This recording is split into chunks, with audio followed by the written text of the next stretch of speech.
everyone, welcome back. Today I'm going to show you how I set up my water irrigation system.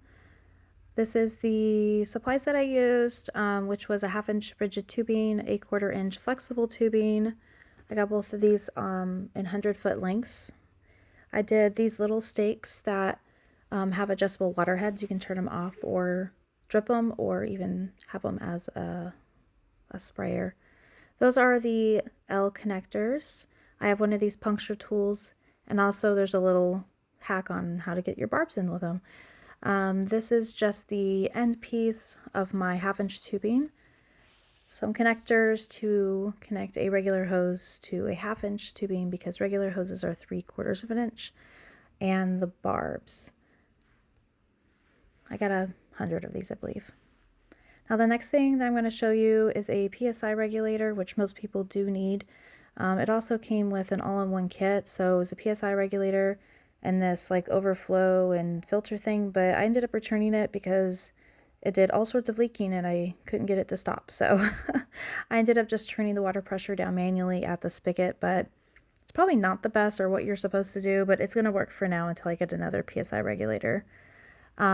As you can see, my spigot is really low to my patio. It's kind of annoying that it does that. Makes it really hard to do a system like this, but I have a hose here now, but later I was able to put the timer up against it, which you'll see at the end, but this one broke and I had to get another one. If you do end up getting one of these, I got just a cheap one. It was still 30 bucks off of Amazon. This piece right here just goes to a hose or to the spigot, and then this right here is where you connect your 1/2-inch piece. So it's really easy to put together, and it's nice that it's all in one instead of you having to purchase these separately, but this brand just didn't work. Had mixed reviews, and I took a chance and returned it. Now this is just the 1/2-inch tubing. This is what you're going to puncture your holes in for your barbs. It's really rigid. It does a really great job of pushing the water down, and you want to do a 1/2-inch instead of a hose, which is 3/4 of an inch, because it makes your water go farther. So here I'm just going to, this is where I started to connect it to the end. I did use one of the black and green collars. Just make sure you put your little rubber thing in there first to prevent leaking.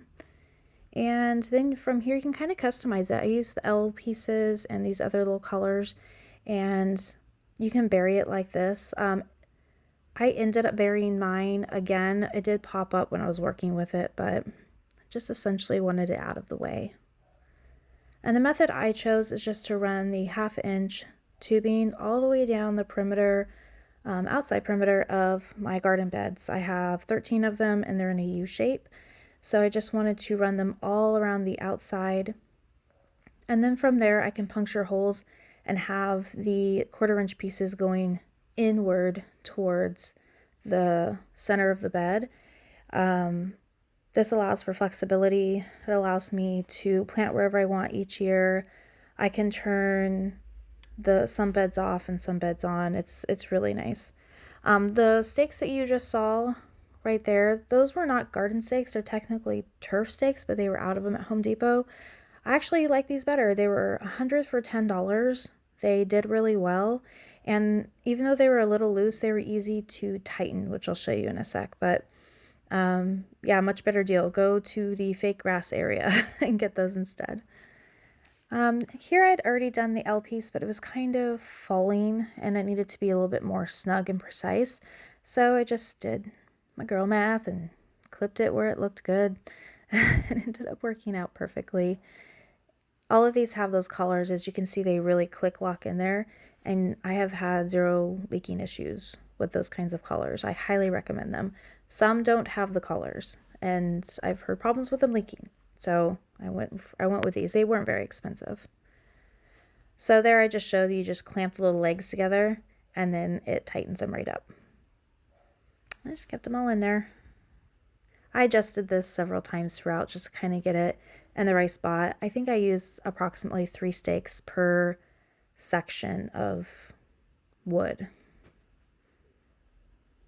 This is the end cap. You put it on similarly as you would the cap. Here I'm leaving it off because I have to test the water pressure, but you just put it on and I had no leaking. So the 1/4-inch tubing goes, the barb goes into the 1/2 inch tubing, and then the 1/4 inch tubing goes onto that, and then this little guy goes on the other end of the 1/2 inch tubing.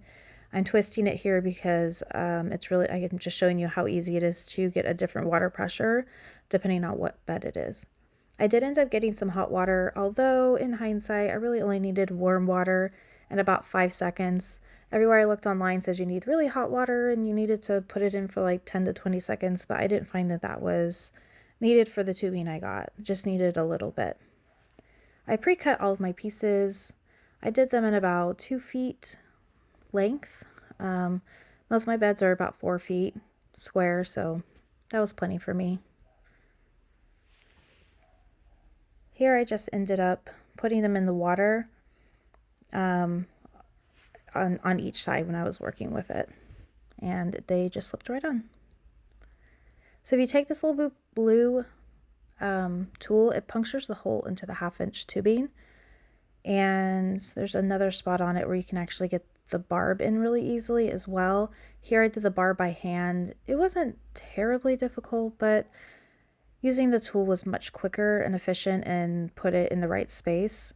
This first one I had some trouble with, and this is the one that kind of leaks a little bit, but oh well. It's not really that big of a deal. I could probably put some like tape around it, like that plumbing tape, and it'd be fine. So here you see I just put the barb in, and then you just put the tubing in the water, and then you put the tubing on the barb.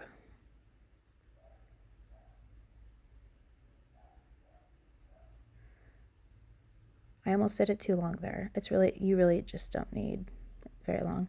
And then the other end, just make sure you put the collar on, and then you connect it to the stake there and twist it on just like you do all the other twist caps. I really highly recommend making sure you get the twist and click on ones. So right here, you can put tubing on with this, but I didn't use it for that. I use it to slip the barb in and poke the barb into the hole. So much faster. It was in there nice and flush. It was just really easy.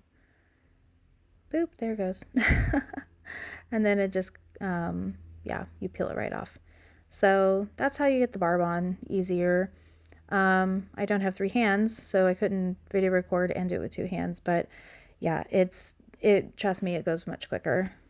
This is the setup I had initially, although in the end you'll see I put the timer at the house. I was able to get it. I will do another video on how to program it. There's a load of options, but it's still really easy to program, which that's not always the case. So as you see how I ended up doing these, I just snaked them through, and I can pick them up and move them wherever I want. These have a larger range. That one I set up there because I couldn't reach all the way around. I had to go and put it, although you can use them like that. And then like in my garlic, I completely turned it off because my garlic is near the end and it's almost ready to be harvested. And so you have to actually, for the 2 weeks before you harvest garlic approximately, you want to have no water on them. Also, you see those little pots. Oh, good. See all the water pressure. You'll see another example. This is a 3x3 bed, and it really does have a great spread at the max. But the little wood buckets that you saw, I was able to put a barb on the other side, and they all have watering things as well. So this ended up being the final setup. And honestly, everything works so great. My timer works great. It's just amazing. I really appreciate you coming with me on this journey. It's a bit of a learning curve, but also it was pretty easy as well. So we'll see you next time.